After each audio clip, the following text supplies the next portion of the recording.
So here is my 1971 Jeep Gladiator J2000. It's sitting on a frame from, say, like one of these. That's a 2017 Rubicon.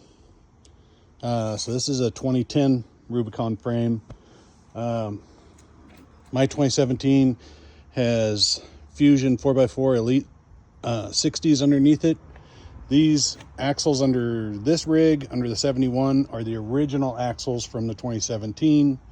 They've been redone. They're 513s for the gears, E-lockers. They have Yukon gears in them and setup bearings and all that. I'm running a 3.5-inch Rock Crawler X Factor modified kit. I have a 3-link in the rear from Rock Crawler, and I have a Rock Crawler suspension in the front. All their arms were taken apart and extreme purple powder coated, the same color as Yukon gear and axle uses. I have a PSC big bore box. I also have a Fusion 4x4 F-ton steering, like one of the first ones that Dan let out. I was on immediate order for that. I'm running the anti-rocks in the front from Curry. I'm also running the anti-rock in the rear. I am running a moto-built fuel tank from like a JK, because obviously it's a JK frame, in the back. I got to finish putting 2 bolts in there. I did not cut anywhere on the body. The body is 100% original. It has been stripped down. Well, it's 93% original. How's that? Because this tailgate is from BJ's Off-Road. It's a repop. I eliminated the chains here and went to a aircraft inner latches from a Piper Cub. And so I had to cut this out. Joe did at the body shop to make room for this. These are cables from a 2004 Ford F-250. Built into this end is an auto curler, so as it goes up, it forces it to curl in. It's all Raptor lined in here, inside the entire cab, underneath the entire cab, up the firewall. So that has Raptor lining everywhere there. The reverse lights were Frenched in by Joe, and these are obviously the KC V2s. Running my original KMCs, all beat up, rock rings there. They're pretty much hammered, but I'm going to leave them that way. Any of the shiny parts, I didn't really want chrome, but this is what BJ's had, and I didn't want to go through the hassle trying to figure out how to knock the chrome down to this brushed aluminum look. I'm putting on the wipers today. The windshield washer and the overflow are made by BJ's Off-Roads also. This was made by a friend for my PSC power steering. This is a 2008 Chevy L76 out of my daughter's 2008 Suburban. The VLOM failed and took out the engine, so we took that engine out. She put in a GM wrench engine, which I then promptly turned off the VLOM DOD, so it didn't do it again. So she prefers it that way, and she doesn't even notice any difference, she says, either mileage or anything. So she's got her brand new GM wrench. I got this completely, I rebuilt this at my shop. I put a Texas speed cam in it. All the Thule goodies, everything I could think of. This is a Phytech high-rise Ultimate LS 70050 kit. Yeah, and then I'm running Amp Research power steps. My wife is 5 foot tall. She ain't getting into this thing if I don't. So they're automatic to the door. Walk it back around, all the way around. And I'm currently running 35-inch tires. That's probably where I'm going to stay. I don't need anything crazy. So the carpet kit, once again, came from BJ's Off-Road. So the steering column is out of a 1989 Jeep YJ. It's a retro sound radio, so it looks the same. I'm probably going to peel the sticker off with the Jeep name on it because it interferes with what you're seeing. So the center console is out of a 2015 Jeep Rubicon Wrangler, and it's all bolted down. That's the shifter mechanism from the Rubicon, because this is running a 4L65E overbuilt transmission. Made it up to a 241 Jeep transfer case out of a Sport, out of a Jeep JK Sport. And so the door mechanism, everything in the doors have been rebuilt. I'm gonna make custom wood for here. I wanted the old style truck look, where they, if anybody remembers, I used to bolt on externally like this, like my International over there does. Yeah, I might have a couple trucks. That's a 69. That's the 72 Commando I just gave to my son-in-law that he got running. So it's ready to rock. Yeah, so everything in here has been painted by Anderson's Auto Body out of Sonora, California. This is a reproduction dash cover from Caspi, or Caspian. I can't remember how to say his name. I still got a little bit of electrical going. I have a Dakota Digital dash. This is called the RTX series.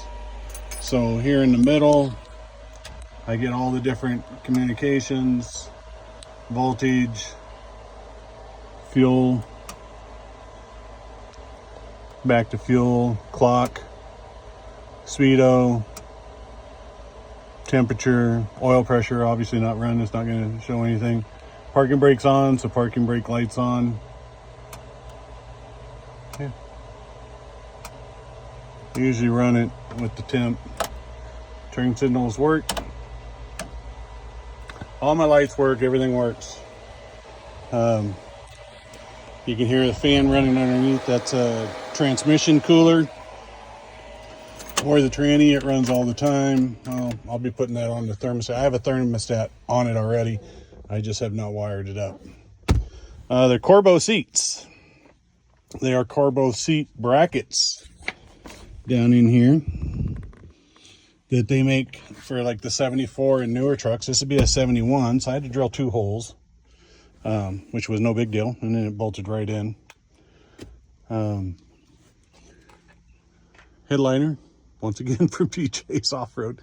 I had a local shop recover these for me for the visors. I gotta put the visor back in. I had a mirror on it, fell off. I guess I didn't clean it good enough.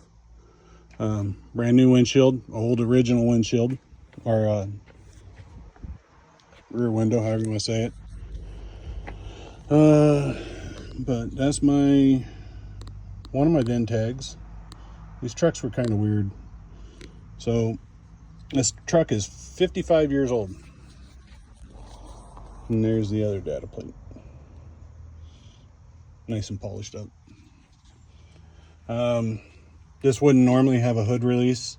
I went that route because I did a Rhino grill conversion on this.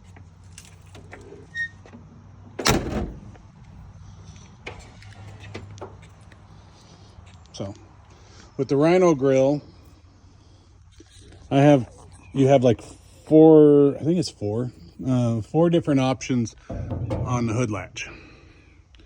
So I'd already powder coat everything under here that you're seeing. This is a powder coated hood. So the underneath is gloss black from the powder coating, and then it was painted again by Anderson's Auto Body in gloss black. So it's like double painted. This is powder coating. This is paint for Carl for the Rhino. I wanted the black. The bumper's off of a 1977 Chevy K10. Everybody's telling me I should V it, cut it, bend it. I'm like, why? It does its job. It covers what it needs to cover. Yeah, these aren't tucked into the body tight like these trucks originally were. You got this little gap. I'm not gonna destroy a bumper just to, well, not destroy, but modify the bumper to fit. I kind of want it to where if one day I'm gone, the kids have this, that they can usually just kind of go off the shelf and pick up parts. So the aluminum radiator also came from BJ's Off-Road. So a little thing on this truck, almost any part that I ordered came through BJ's or was recommended me source it out to somebody else for BJ's. But every bit of rubber, every bit of like mechanical stuff was all BJ's. I did put Evo coilovers front and rear. Initially I built it with nitrogen shocks from Rock Crawler. Those ended up on my friend's 2014 JK 2-door. We did a lift on it, JK lift, or a Rock Crawler 3.5 modified lift on there. And so he got the shocks, so we ordered a kit without shocks. So you can see the coilovers back there, coilovers back there. I've got one bump stop still to install. I don't remember where I put it. Truck's getting ready to go to the muffler shop, and they're going to redo the muffler. This does have a factory style, or what was offered back at factory style, underdash AC unit. I verified it worked, but it's not kind of up to my snuff, or up to what I want. So I'm really been like beating myself up, where I may take it out and put a vintage air system that'll sit here, and then I'll have to have my upholstery guy redesign his, because so he made it pretty seamless so that the JK looks like it belongs here. Yeah, we won't discuss how much it cost for that, but he did an awesome job. And yes, the dash is fully painted. And back here, that's Raptor line in there. This whole thing is Raptor line, and then there's I would say ½ inch, 3/4 of an inch of heat barrier and matting underneath there. There's some stuff here I still got to put in. So, but that's my truck. I'm probably going to delete these purple seat belts. I hate everything about them. This truck will never be like a high-speed runner on the freeway, and I'm probably just going to go, because this truck's a 71, I'm probably just going to go back to the lap belt, because these were never installed originally in this truck, and they don't pivot the way I want them to.